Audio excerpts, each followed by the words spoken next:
Salut à tous, j'espère que vous allez bien. On se retrouve pour la troisième partie de la vidéo tuto montage de canne. Dans cette partie, on va attaquer les ligatures. Donc je vais vous montrer une ligature au niveau de la poignée et une ligature d'anneau. Je vais essayer de filmer en gros plan pour qu'on voit et de faire ça proprement, donc ça va pas être facile. Et ensuite on va vernir les ligatures. Voilà, j'espère que je vais pas faire de conneries pendant la vidéo. J'ai pas dormi en rentrant de nuit, ce qui explique aussi ma tête. On va essayer de faire ça proprement. On va attaquer la première ligature au niveau du butt, au niveau de la bague. Donc déjà j'ai nettoyé le blanc avant, donc ça c'est la première chose à faire. Ensuite vous prenez votre fil, vous le passez derrière comme ça, voilà. Et ensuite on va entamer en tournant la canne, passer par dessus simplement. Et ensuite on va tourner.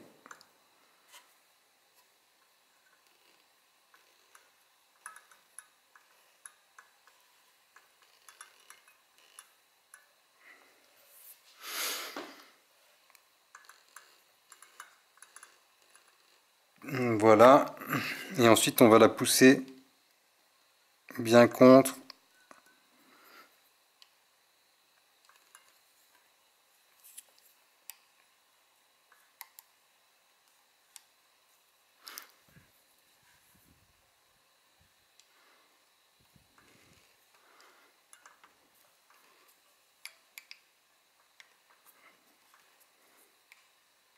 Bon, normalement je fais ça beaucoup plus facilement, mais bon là, comme je suis en train de filmer, j'ai l'appareil photo juste devant les mains, donc c'est pas évident.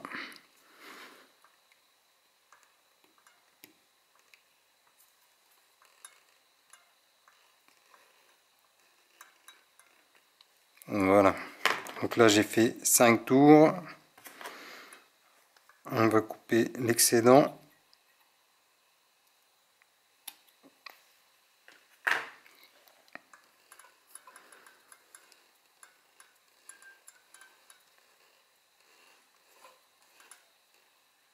Voilà. Voilà, ensuite je prends un morceau de fil à ligaturer noir que je viens bloquer en dessous. Voilà. Donc là on va l'emprisonner en faisant 4 ou 5 tours.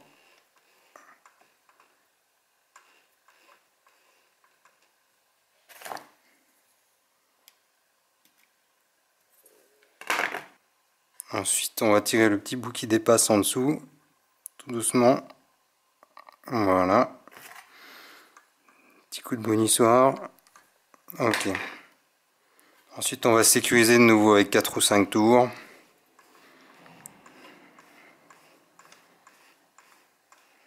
Voilà. Toujours bien lisser vos ligatures au fur et à mesure. Ok. Ensuite je vais venir prendre mes deux fils, donc les maintenir en tension côte à côte, et je vais tourner pour faire une spirale.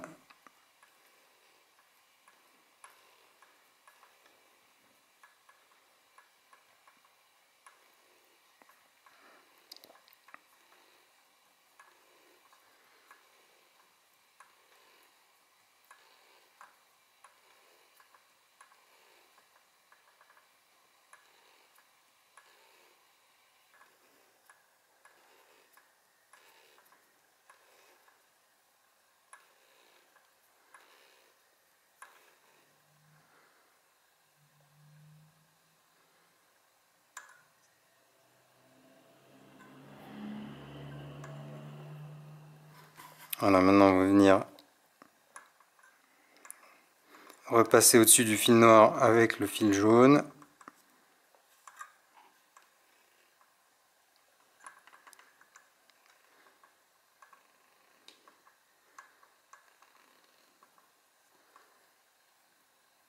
Pour le bloquer.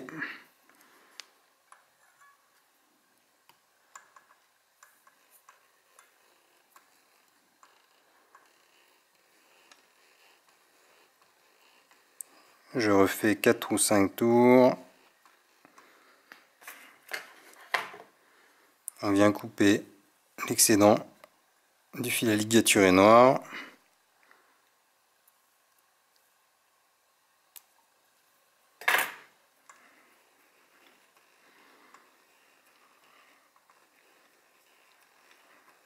On continue à tourner.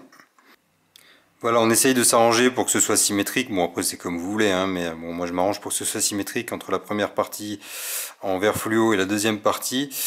Et donc on se laisse un peu de marge avant de finir. Je viens passer un bout de tresse, vous pouvez prendre un bout de fil à ligaturer aussi. Voilà, qu'on voit coincer comme ça. Ce sera pour finir le nœud. Voilà. Ensuite on vient refaire 4 ou 5 tours.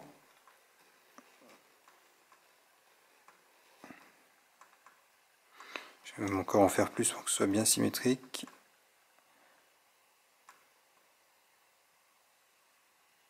Voilà. Donc ensuite là, on va couper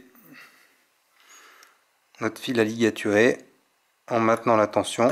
Hop. Donc on vient bloquer ici comme ça. Voilà, la mise au point toute pourrie. Voilà, j'ai bloqué derrière le fil que j'ai coupé. Ensuite je viens passer l'extrémité dans la boucle qu'on avait fait précédemment. Voilà, et tout en maintenant la tension, je vais tirer sur ma boucle. Voilà, je viens mettre contre. Et ensuite, je tire sous les ligatures. Hop, voilà, comme ça. Et ensuite, on vient couper l'excédent.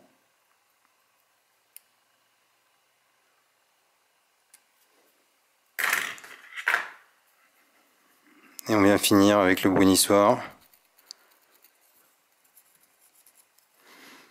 Voilà, on met tout ça en place, bien contre.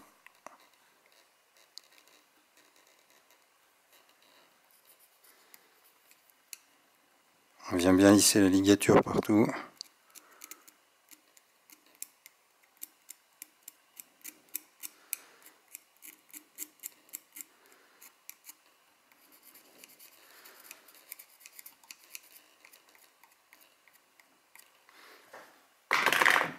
Et voilà. On va ligaturer le premier anneau de blanc. Donc pour ça, on va juste poncer un tout petit peu le début de la pâte sur du papier de verre. Donc vraiment très légèrement. Pour que le fil à ligaturer accroche bien dessus quand on va monter dessus en faisant la ligature. Voilà, vraiment légèrement poncé quoi. On va attaquer la ligature du premier anneau, donc on l'a fixé avec un petit bout de scotch. Donc celui-là il est à 0 degré, il est pile dans l'axe du porte-moulinet, du moulinet. Donc voilà, on va venir commencer à faire la ligature, donc on va essayer d'alléger un maximum, donc ça sert à rien de faire des ligatures de 3 km de long, donc on commence assez proche de la pâte. Voilà.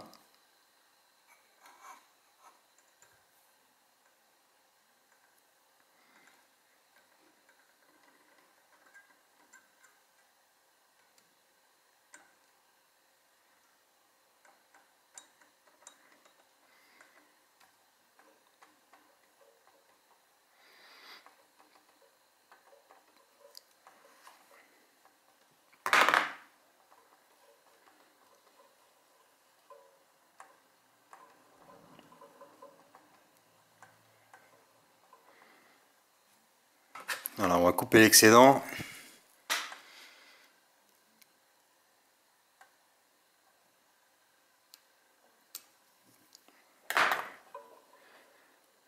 Donc voilà, là on a fait 5 tours, ça va être la partie délicate, il va falloir commencer à monter sur la pâte.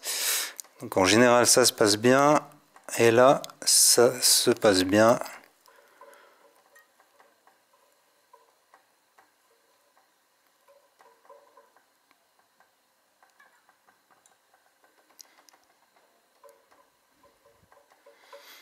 Voilà, et on va tourner comme ça jusqu'au bout.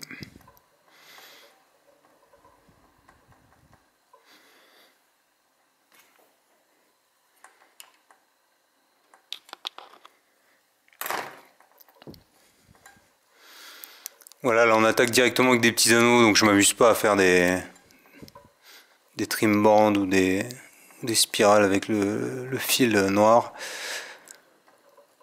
Voilà, quand on arrive à la limite du scotch, on va le décoller.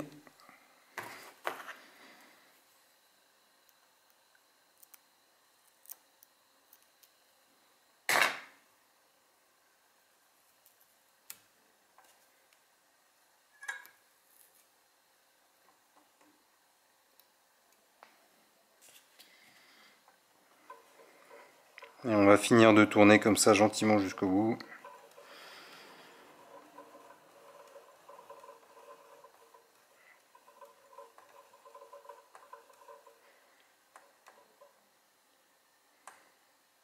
Voilà, on va s'arrêter à ce niveau-là. On va passer donc notre boucle de tresse pour finir.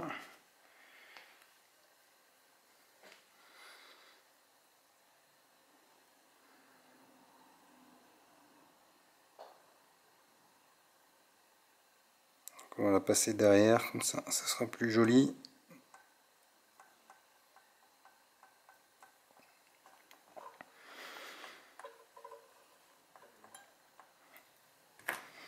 Si vous voyez que vous avez des petits écarts entre temps pendant que vous tournez, n'hésitez pas à mettre déjà un petit coup de brunissoir.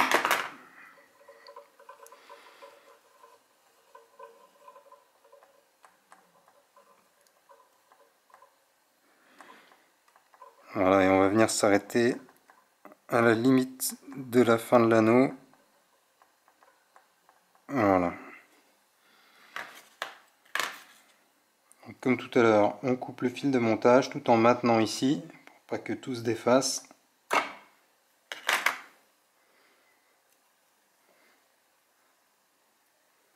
Ensuite, on va le passer dans la boucle de tresse.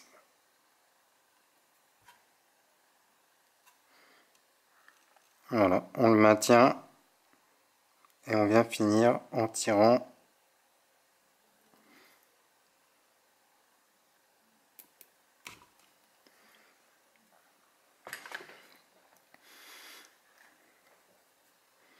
Et là, on va couper l'excédent.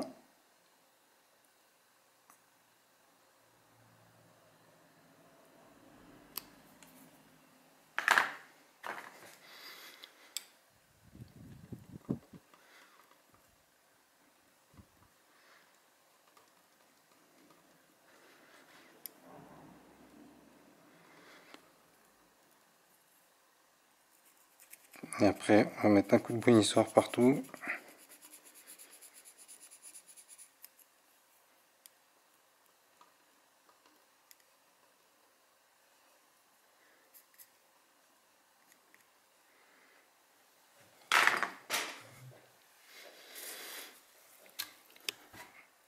Alors si vous voyez que vous avez des petits poils qui dépassent, comme là vous mettez un petit coup de briquet légèrement pour les faire partir, parce que sinon après quand vous allez mettre le vernis, ça va vous faire une petite surépaisseur, ça va être moche.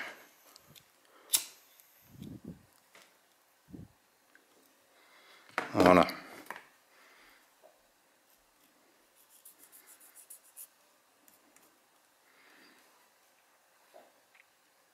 Voilà, notre ligature elle est finie. Donc on va répéter ça avec tous les anneaux. Et je vais pas filmer parce que je pense que quand on va arriver avec ces anneaux là, on va vraiment se faire chier. Et ça va être long. J'ai fini de ligaturer ma spirale. J'ai commencé à ligaturer le premier anneau de tunnel. Et en même temps qu'on les ligature, donc à chaque fois que j'en ai ligaturé un, je vais l'aligner. Donc là mon dernier anneau de la spirale, il est dans l'axe de l'épine. Donc ensuite l'anneau du tunnel, il doit être parfaitement dans le même axe. Donc à chaque fois, il faut les aligner. Donc la méthode, c'est à l'œil, voilà, plutôt canne vers le bas. Et vous essayez de regarder. Franchement pour moi c'est le plus pénible, ça me fait vraiment mal à la tête. Donc c'est casse-tête, il faut prendre son temps, il faut bien les aligner. Voilà, j'essaye de vous montrer, c'est pas évident de filmer ça correctement. Donc là on voit qu'ils sont bien alignés. Donc une fois qu'on l'a ligaturé, l'anneau, même si c'est une ligature bien serrée, on arrive toujours à le déplacer un petit peu gentiment, à droite, à gauche, pour bien l'aligner. Bon, celui-là je l'avais déjà aligné avant de commencer à filmer, donc voilà, il va falloir tous les aligner de la même façon. J'ai fini les ligatures, il nous reste juste à poser l'anneau le tillon. Alors bon, le seul problème c'est que j'ai pris un 4,5-2 et qu'il est un peu trop large. Pourtant c'est ce qui est conseillé sur Roadhouse. Bon voilà, alors que j'ai pris un 4,5 1,8 pour la MB702 et que celui-là il va parfaitement. Donc je sais pas si c'est que ma canne ou si d'autres ont déjà eu le souci. Enfin voilà, je pense que le 1,8 est plus adapté que le 2 qui est conseillé. Je vais quand même mettre le 4,5-2 Bon alors d'habitude je les colle avec la colle qu'on fait fondre, qu'on met dessus. Cette fois-ci je vais la coller à l'époxy et je pense que je vais mettre un tout petit bout de scotch au bout pour bien le caler.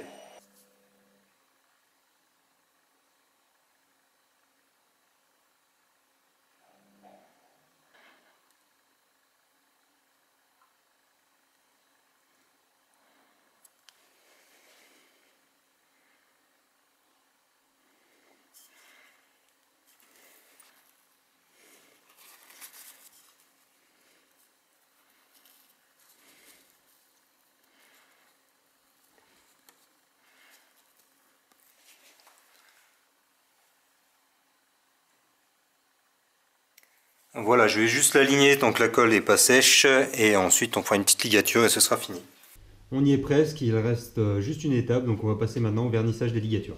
J'ai mis le blanc sur le banc de tournage, donc avant de commencer le vernissage, je vous conseille de passer un petit coup de pinceau sur vos ligatures, histoire de les enlever les poussières qui pourraient traîner et qui pourraient vous faire de la merde après quand vous vernissez. Voilà. J'en avais parlé dans la première partie, pour le vernis, je vous fais un petit rappel. Je le mets dans mes poches 10 minutes pour qu'il soit à la bonne température, qu'il soit bien fluide. Donc j'en prends exactement le même dosage pour pas avoir de surprise.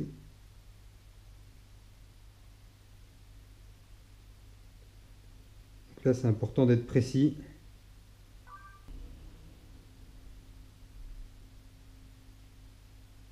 Et ensuite avec un chronomètre je vais mélanger pendant 3 minutes.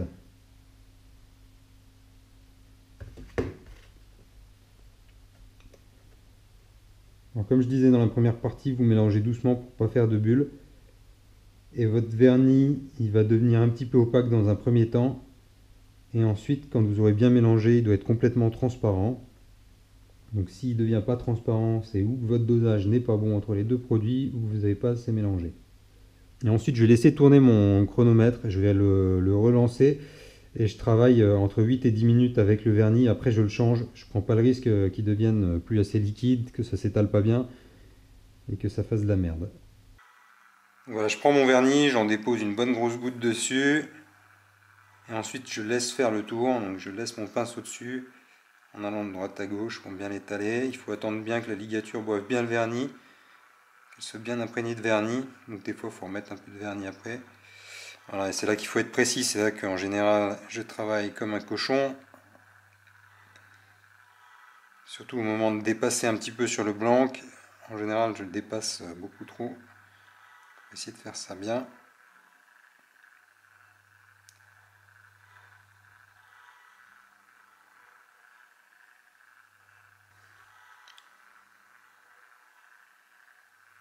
Essayez de lisser jusqu'à ce que ça vous semble bien régulier, que ça fasse pas de boule d'un côté ou de l'autre. Normalement en tournant après il va bien se répartir.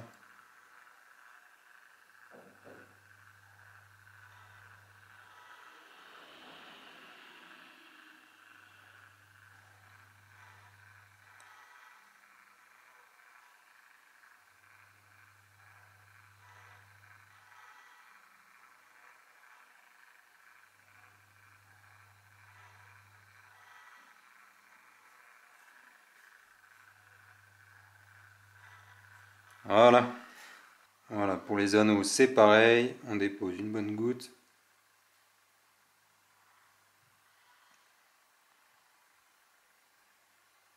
Voilà, pas trop quand même. Hop.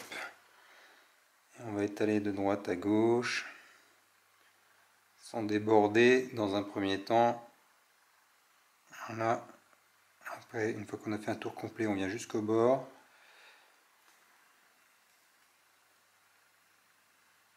On laisse le tour faire son travail.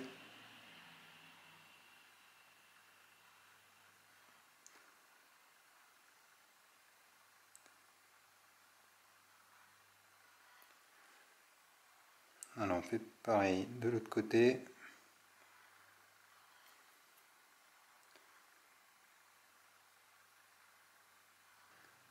Il y a un petit jour entre la pâte de l'anneau et le blanc à chaque fois, entre la ligature et le blanc, et c'est là qu'il faut bien remplir en fait. Donc, je pense que le vernis passe un peu à travers la ligature pour se mettre dans cet espace, mais il faut bien en mettre. Ceci devant l'anneau. Devant le... Ouais, devant l'anneau.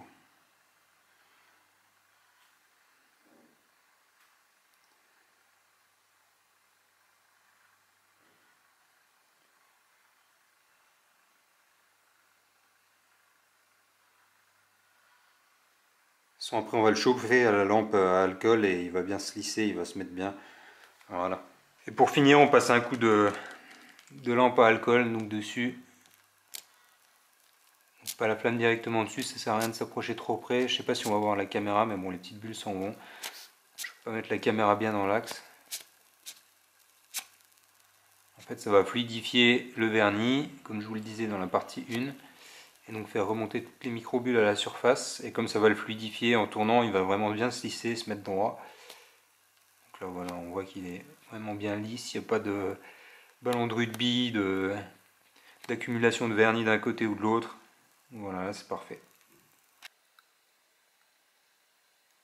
La canne a fini de sécher, donc elle a passé 8 heures sur le tour et 24 heures de plus pour plus que le vernis marque au doigt, donc voilà ce qu'on obtient. Donc je suis assez content du résultat. La canne elle fait 106 grammes, j'aurais pu faire plus léger.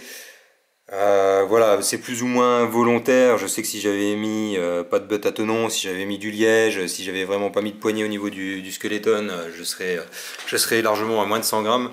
Mais bon, comme c'est une canne pour la verticale, que je pêche bas sur l'eau comme je suis en kayak et qu'elle va être parallèle à l'eau, j'ai mis beaucoup de poids sur le talon, donc comme ça elle va être bien équilibrée. Comme vous avez pu le voir, c'est pas forcément compliqué de réaliser sa canne. Il suffit de respecter quelques étapes clés. Après, il y a 10 000 façons différentes de monter une canne, chacun a ses petites astuces.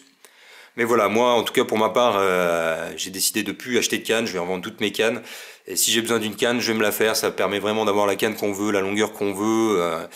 Et puis, ça permet surtout d'avoir une canne vraiment en fonction des composants qu'on met dessus, haut de gamme. Et pour la moitié du prix, je pense, d'une canne haut de gamme, même si on ne peut pas comparer, par exemple, une Tenryu et une canne homemade. Mais je pense que c'est vraiment le meilleur compromis qu'on puisse avoir. Et puis le plaisir est décuplé quand on prend un poisson sur la canne qu'on a fabriquée soi-même. Voilà, on se retrouve donc rapidement pour une 4e partie où on va aller tester la canne sur l'eau et j'espère qu'on fera quelques poissons. Allez, à la prochaine!